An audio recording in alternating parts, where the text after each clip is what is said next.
In the heart of an ancient chapel, the air feels heavy, as though thickened by the weight of unseen eyes. Its walls seem to pulse with an energy that unnerves and enchants in equal measure.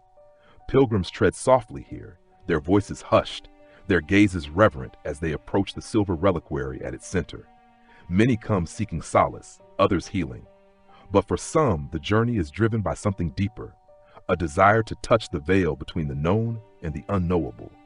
They leave with stories of strange sensations, whispers in the silence, chills on a still summer's day, and an unshakable feeling that they are not alone. This chapel guards a secret. Within its relics lies the story of a life ended in tragedy, an act of defiance that echoes across time. A tale of darkness and light, of unyielding faith against unspeakable horror. But to uncover this story, we must return to a kingdom shrouded in mist, a kingdom ruled by a man whose heart was devoured by grief. Once, in a distant kingdom shrouded in perpetual mist, there lived a king whose power stretched over every corner of his realm. He was a man of stern authority, whose word was as binding as the chains in his dungeons and as immovable as the ancient mountains that framed his lands. The people whispered of his strength, his cunning, and his unwavering rule. Yet, even the strongest of men have their hearts tethered to something fragile, and his heart was wholly bound to his queen, a woman of unmatched beauty and grace, whose presence softened the harsh edges of his reign. The queen's beauty was not merely in her appearance, though she was a vision to behold with her cascading locks and eyes that seemed to hold the warmth of summer fields. It was her kindness, her unyielding faith, and the melody of her laughter that endeared her to all who crossed her path. In the cold stone walls of the castle, she was the light that kept shadows at bay. To the king, she was everything, a source of solace, a balance to his fury, and the only soul who dared to temper his temper. But beauty as radiant as hers often burns too brightly and too briefly. One fateful evening, as the sun dipped below the horizon, and the castle was bathed in the somber hues of dusk, the queen fell ill. It began with a fever, a small thing, they thought, easily cured by the kingdom's finest healers. But as the days wore on, the flames of her illness burned brighter, consuming her strength and dimming the light in her eyes. The king was inconsolable. He abandoned his duties, spending every waking hour at her bedside. His advisors, brave though they were, dared not disturb him. The sound of his whispers, desperate and trembling, echoed through the corridors late into the night. "You cannot leave me," he pleaded. "You are my heart, my soul. Without you, I am nothing." The queen, ever gentle, reached for his hand with what little strength she had left. "My love," she said, her voice barely more than a breath, "our love will not die with me. It will live in you and in her." Her gaze flickered toward the small figure standing in the shadows of the chamber, their daughter, the young princess, who watched with wide, like tear-filled eyes. When the queen passed, the kingdom mourned. Bells tolled for days, their somber tones reverberating through the valleys and forests. The streets were lined with citizens, heads bowed, as the queen's body was carried to its final resting place. Yet no grief matched that of the king. At first, his sorrow was a quiet thing. He withdrew into himself, retreating to the sanctuary of his chambers. Those who ventured near would find him sitting in the dim light, clutching a fragment of the queen's veil or staring at her portrait, his expression vacant. His once commanding voice became a murmur, a shadow of its former power, and the court began to crumble under the weight of his absence. But grief, when left unchecked, festers. The quiet sorrow that had consumed him soon gave way to something far darker. The king's anguish transformed into rage, a beast that roared within him, wild and uncontrollable. The destruction began small, the smashing of a goblet against the wall, the overturning of a chair. But it escalated quickly. He ordered the mirrors in the castle shattered, as if their broken shards could somehow erase the reflection of his pain. Tapestries that bore her likeness were torn from the walls and fed to flames that licked hungrily at their edges. He banned music, declaring it an insult to his mourning, and his voice, once a murmur, returned as a bellow that reverberated through the castle halls. "Bring her back!" he roared to his advisors one day, his fist clenched so tightly that his knuckles turned white. "Do whatever it takes. Find a way." The advisors, wise men with trembling hands, exchanged uneasy glances. Your Majesty, one began cautiously, there are no means to. The king's fist crashed against the table, splintering the wood. I do not care for your excuses, he thundered. You are learned men. You have resources. Use them. Thus began a desperate search for a solution to the impossible. Healers, alchemists, and seers were summoned from across the land. They came bearing potions brewed from the rarest herbs, spells whispered in forgotten tongues, and artifacts rumored to hold the secrets of life and death. Each was presented to the king with trembling hands and hopeful eyes, and each was dismissed with growing fury. There is no magic, one seer finally confessed, his voice shaking. That can bring back what has been lost. The king's silence in response was deafening, more terrible than any outburst. The seer was banished, his warnings ignored, as the king's desperation twisted into something even more insidious: obsession. It began subtly, with the king spending longer hours in the gallery where the queen's portraits hung. His gaze lingered on her face, tracing every line and curve as though committing them to memory. Then, his attention shifted to his daughter, the young princess. She was a vision of her mother in miniature. Her hair fell in the same cascading waves, her features delicate and soft. Even her voice carried the same melodic lilt. At first, the resemblance brought the king solace. He would call her to his chambers, asking her to sit with him in silence as he stared, unblinking, at her face. But solace gave way to delusion. In his grief-stricken mind, the line between daughter and queen began to blur. The child he had once cradled in his arms was no longer his daughter, but a second chance, a vessel through which he could reclaim what had been stolen from him. The court began to notice the king's unsettling fixation. The princess, once free to roam the castle gardens, was now summoned daily to her father's side. Her attendants, once numerous, dwindled as the king dismissed those he deemed unnecessary. Whispers began to circulate among the servants, their voices hushed but laced with fear. He's losing his mind, one maid said, her hands trembling as she folded linens. The queen's death has broken him, another replied. But this is something darker. The princess, perceptive beyond her years, felt the shift keenly. She avoided her father's gaze when she could, her small frame tensing whenever his shadow fell across her path. But the castle was a cage, and her father's obsession was the iron that bound her. One evening, as the sun dipped below the horizon and bathed the castle in its dying light, the king summoned his advisors once more. They entered the throne room cautiously, their footsteps echoing against the cold stone floor. I have made my decision, the king declared, his voice calm but carrying an edge that made the air feel heavier. The queen will return to me. The advisors exchanged nervous glances. Your Majesty, one began, his voice hesitant, the queen is. I will marry her likeness, the king interrupted, his eyes gleaming with a dangerous light. And there is no one more like her than my daughter. The words hung in the air, heavy and suffocating. The advisors, stunned into silence, could do nothing but bow and retreat. In the shadows, the princess listened, her heart pounding with a fear she had never known. The princess felt the weight of her father's gaze wherever she went, a presence as tangible and oppressive as the stone walls of the castle. It followed her like a shadow, lingering in the corners of every room, thickening the air until her breaths grew shallow. Once the castle had been her sanctuary, a world of lush gardens, sun-dappled courtyards, and quiet corners where she could lose herself in books or daydreams. Now it had become a prison.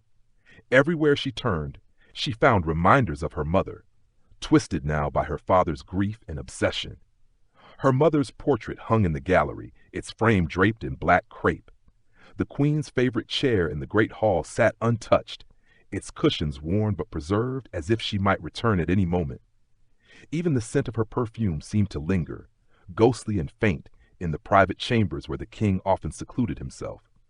It was there, in those shadowed halls, that the princess began to notice the changes in her father.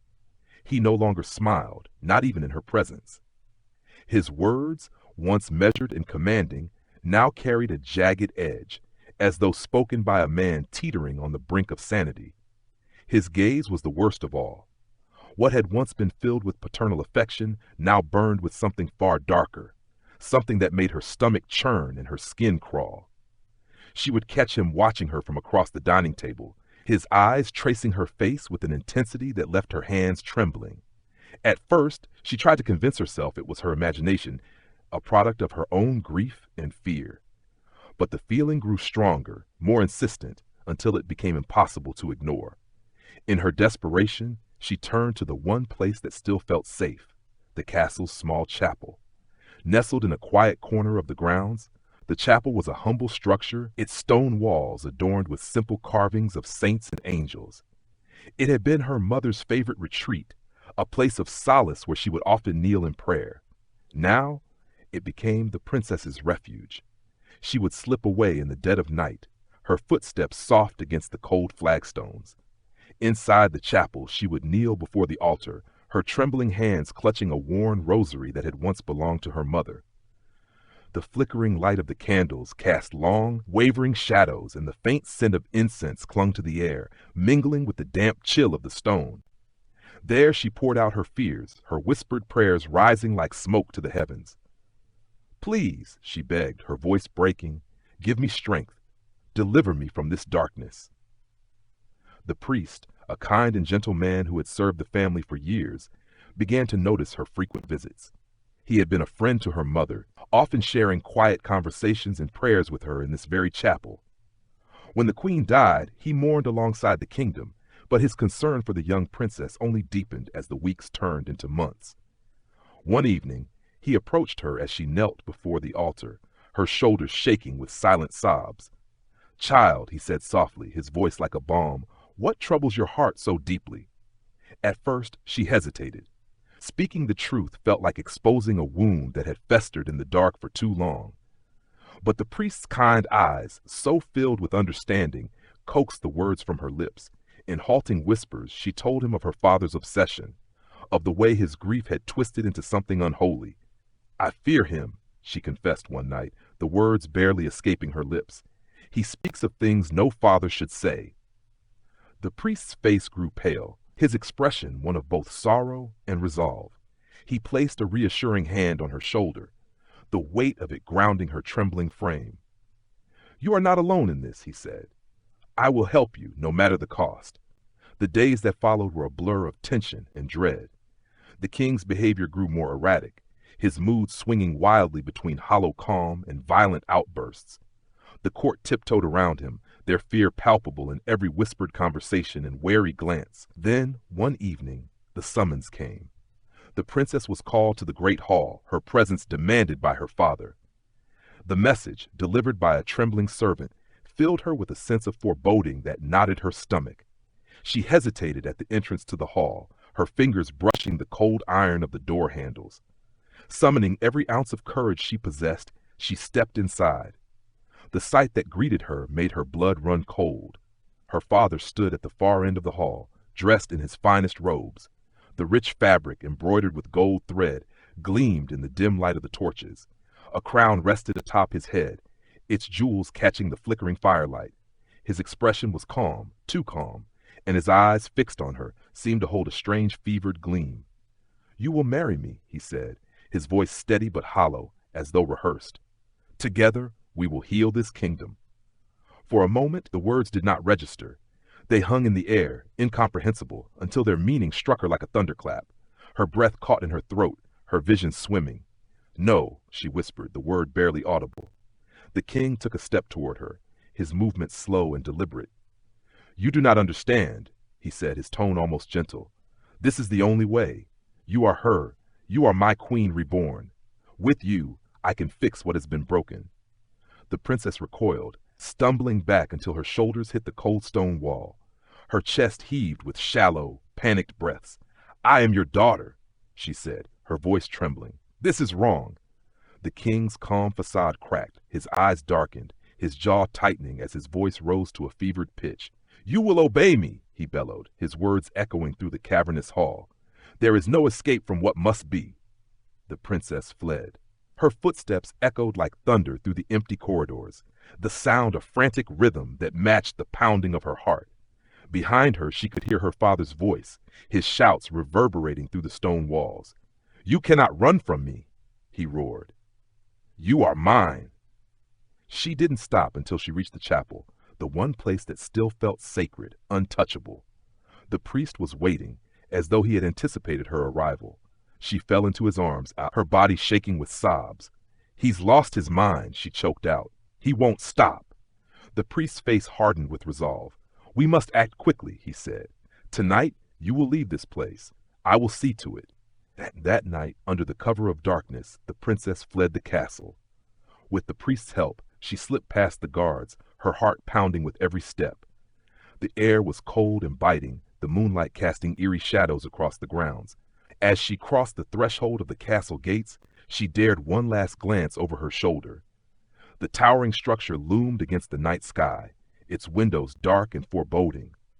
Somewhere within those walls, her father raged, his madness consuming him like a fire. She turned away, her steps quickening as she disappeared into the night, her fate uncertain but her spirit unbroken. The journey was grueling. The princess and the priest had fled under the cloak of night, their footsteps swallowed by the darkness as they moved with urgency through tangled forests, where the trees seemed to close in around them, blocking the weak moonlight. Every step felt like it could be their last, each rustle of leaves, every snap of a twig, sending them into a silent panic. Her thoughts, filled with the horrors she had left behind, churned endlessly, refusing to be quieted. Her father's voice, those chilling words, echoed in her mind, still ringing like the clang of a bell that would not stop tolling. They moved swiftly, never daring to stop for long. The priest, ever vigilant, led the way. He had faith that they would make it, but the princess felt the weight of every moment stretching out like an eternity. The once beautiful world they had known had transformed into something unrecognizable, distorted by terror and despair. Each new shadow in the woods seemed to watch them, waiting for them to falter, for the hunt to find them. Their progress was slow. There were moments of silence, of breath held in shared understanding. The princess longed for peace, for a moment where she could simply exist without the suffocating fear of being pursued, but such peace was nowhere to be found. The forest grew denser as they traveled, the trees becoming twisted and gnarled, their branches reaching out like skeletal arms, clawing at their passage. But still, they pressed on, driven by a singular thought: escape. When they reached the shore, the sea stretched out before them, vast and dark like an endless abyss.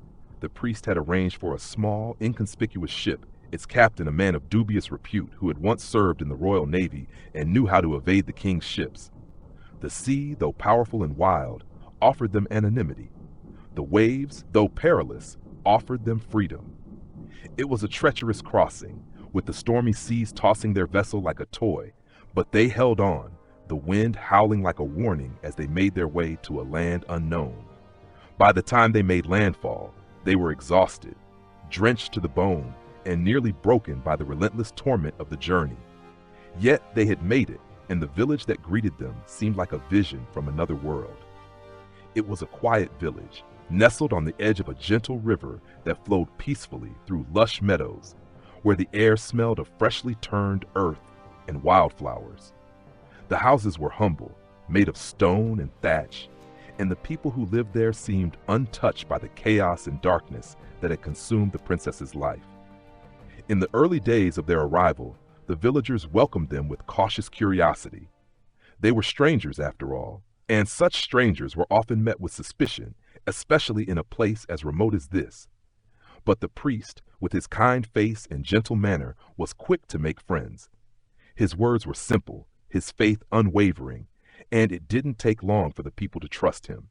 The princess, too, found herself drawn into the rhythm of village life, though her heart remained heavy. She could never fully shake the fear that her father's reach might extend even here, to this quiet, distant place. Still, she worked alongside the villagers, offering her hands to those in need. She served the sick, tending to them with the same tenderness that had been a hallmark of her life in the castle. She soothed the elderly, lending her ear to those who needed to speak their troubles. She cared for the children, and for the first time in what seemed like an eternity, there was a semblance of peace in her heart. But that peace was fragile. It was the kind of peace that could be shattered with a single wrong step, a single sign of weakness. The princess found solace in her work, but it was never without the shadow of dread that hung over her. She could feel her father's presence, his looming figure haunting her, even though he was far away. Every time she heard the sound of distant hoofbeats, her heart would stop. Her pulse would quicken, and her breath would become shallow. She would turn, half expecting to see the dark figure of a royal soldier on horseback, his face grim, his eyes searching. But each time the sound would fade, and she would be left trembling, her hands clutching the rosary that had been a comfort to her for so long. And so the days stretched into weeks, the princess becoming a part of the fabric of village life. Her hair, once fine and carefully tended, was now a tangled mass of brown waves. Her dresses, once regal, were now simple, made of coarse wool, stained by the earth and the work of her hands. Her face, once pale from the luxury of the court, had tanned in the sun, though it still bore the haunting trace of the princess she had been. The girl who had once lived a life of privilege and luxury, who now walked among the humble and the broken. But even in this quiet, distant place, the whispers began. It was inevitable, of course. The villagers talked. Small communities always did. The princess's gentle nature, her grace in caring for the sick and the destitute, made her a subject of fascination. She was a beauty, still, even in her worn state, though there was a sadness that clung to her like a shadow. They noticed the way she would flinch at loud noises, at the sound of a door slamming or the clattering of dishes. They noticed the way she would sometimes wander off alone, staring out at the horizon, her thoughts clearly far from the village. Despite her own fears, the princess found herself unable to leave the people who had come to depend on her. She worked tirelessly, knowing that each act of kindness, each gentle word she spoke, could be the last. But the fear of being found, of being torn from this place, never left her. It sat heavy on her chest, an unspoken weight that made every breath feel like an effort. It was a single coin that unraveled everything. A coin marked unmistakably with the sigil of the king's court, used to pay for provisions at a local inn. It caught the attention of spies who quickly reported the sighting. One evening, as she walked back to the modest house she shared with the priest, the air grew thick and heavy. The sky had darkened earlier than usual, the clouds hanging low and ominous. A storm was coming. She could feel it in her bones. But it wasn't the storm that caused her to stop in her tracks. It was the sound. The unmistakable sound of hooves, the sharp, rhythmic pounding of a horse's hooves against the earth. The sound she had come to dread more than anything else. She froze, her heart hammering in her chest. She had heard it. There was no mistaking it. The sound grew louder, and her eyes darted toward the road that led into the village, half expecting to see the men who had come to take her back. The wind howled through the trees, the air thick with the scent of rain, but she couldn't move. Her legs felt as though they were frozen in place, her mind a swirl of panic and dread. Then, out of the corner of her eye, she saw a figure emerge from the shadows. A man, cloaked in dark, tattered robes. His face was obscured by the hood, but there was no mistaking the presence that emanated from him. She knew, deep in her bones, that he was not a villager. He did not belong here. Her breath caught in her throat. Her first instinct was to run, to flee deeper into the village, but she stood frozen, rooted to the spot as the figure drew nearer. He stopped a few feet away from her, his eyes cold and empty. For a long moment, they simply stared at one another. The wind howled louder now, the storm arriving with a fury. But before she could speak, before she could ask who he was, the figure turned and melted back into the night, his footsteps swallowed by the wind. The princess was left standing in the storm's growing darkness, her heart racing, the dread that had haunted her for so long once again blooming inside her chest. Then the king's men came.